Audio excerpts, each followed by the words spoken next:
The hour of 1 o'clock on the Mike Spindell Show. We'll go to a gentleman by the name of Kendall, who probably is calling from where? Kendall. Kendall. Okay, Kendall and Kendall. Hi. I've been trying to restrain myself, Mike, but there's just no way I can do it. I'm sorry. Why are you trying to restrain yourself? Well, I usually don't call up to be serious, but, you know, here it goes. Okay, But okay.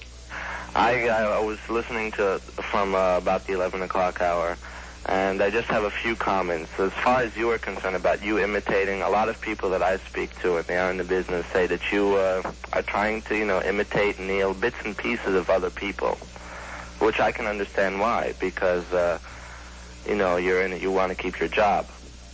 As far as, you know, you were talking about, I heard Jay just a few moments ago talk about the AC, and I can understand why Neil doesn't want him to play that, because it kind of like loses its effect if all the stations are playing it. If everybody starts playing the ACN stuff, it's going to lose its effect by the time it gets around back to 6 a.m. the next morning. Yeah, I'm kind of wondering why those ACN bits are called drop-ins, and that's what they should be used for.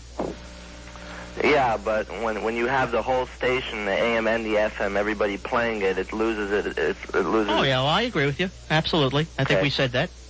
And I also wanted to say something about, I heard a few people calling. What are your demographics? I didn't hear you mention your demos, Mike, if you care to mention those. My demos are naturally older because of the time slot I'm on.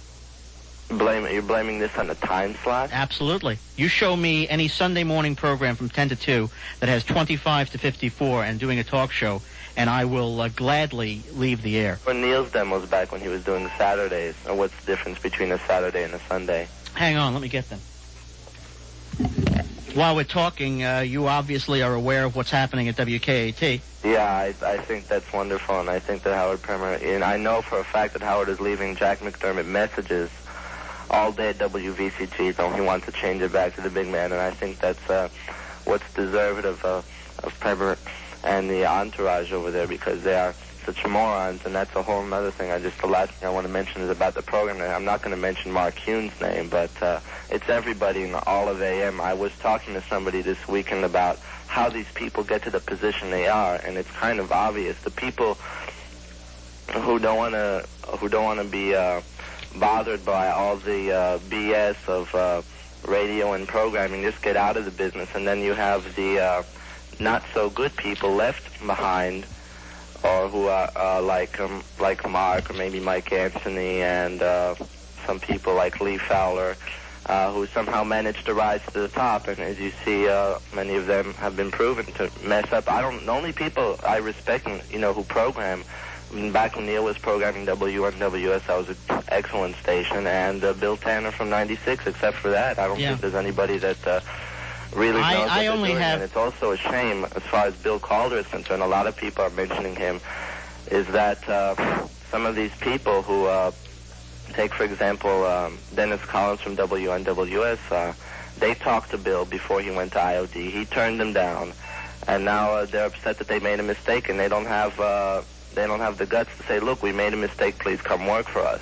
I came over to Saturdays in 1985 to WINZ, and my first Saturday book in fall of '85 was a 2-4.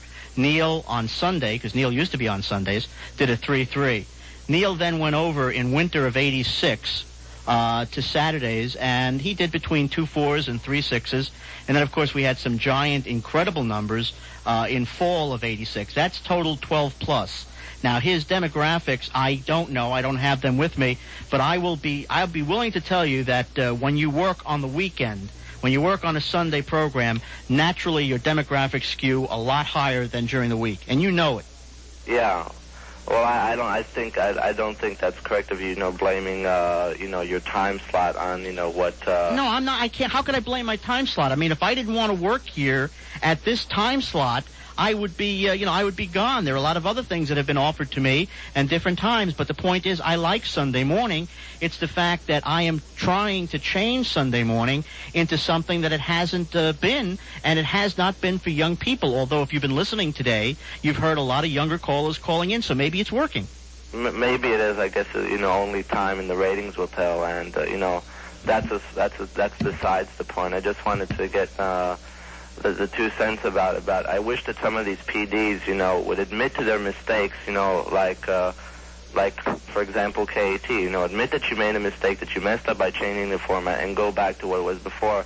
Although KAT was the big band, they didn't have any, you know, any people to sell the advertising to. They were like, you know, 79%, 55 plus. Why can't you have a blend like WFTL? Of course, it can't be heard in much of Dade County, but FTL has a blend. You'll have a 60s song played within some of the 40s and 50s. Yeah, and they don't do good anyways in their part of it. They did very well. Well, they have like a 1.5. That they were up to a 2, as a matter of fact, because they had a lot of people that normally listen to KAT that moved across the dial to listen to 14 rather than 1360. Their signal does not come into KAT. Matter of fact, if you look at the hour by hours, they don't have any Dade audience, so that's incorrect what you're saying. They did not gain anything by KAT except for maybe the 2 or 3 people. Yeah, but again, you're looking at the raw book. You're not going to see the book of areas such as Broward County, around Hollywood, and around areas that are in North Miami that could still get WFTL, but not at night. At night, FTL goes up to Sunrise, and that's about as far. Well, yeah, you're right. FTL did go up. They went from a 1.2 to a 1.9. They went well, and again, because they are providing what Mike, they went from a 1.9 to a 1.2. They went down. They are providing. I think you've got it wrong. I don't have it in front of me. You probably do. Right in front of me right now. They went from a 1.9 to a 1.2. All right. Well, listen, it happens, but again, still breaking a 1 is better than a 0.8, isn't it? 0.7. Okay. Listen, I've got to move along. Better, Mike. Take care. That was. He said he was Kendall, but it was Captain Kendall. Let's go to Ann. Hi, you're on the air. You know, I've been waiting for a program like yours to tell you about the talk show host. Neil has been wonderful till he went to FM. He put Tweety Bird on and Captain Dave. They're pulling him down. It's a very boring show. Well, they're not pulling him down. According to the numbers, he's moving upward. I don't know, but he's boring. I turn him on for 10 minutes, and I can't take... They laugh at everything he says, whether it's good, bad, or indifferent. They laugh. That's not a show. Well, I would hate to disagree with you. His ratings are good. Yeah, his ratings are good. Absolutely. I know they're good, but he's got a very boring show. He was very good when he was on FM. Okay. Well, listen. You are really wrapping it up in a high note. And I do by appreciate it. success, it's true. You can't argue with success. No. Thanks a lot for your call. Bye. Bye-bye. We'll go to Will. Hi, you're on the air. Yeah, it's going to be coming up on the news hour, right? You got about 4 minutes. Okay. Well, following that gray hair there. I've been a chronic listener to talk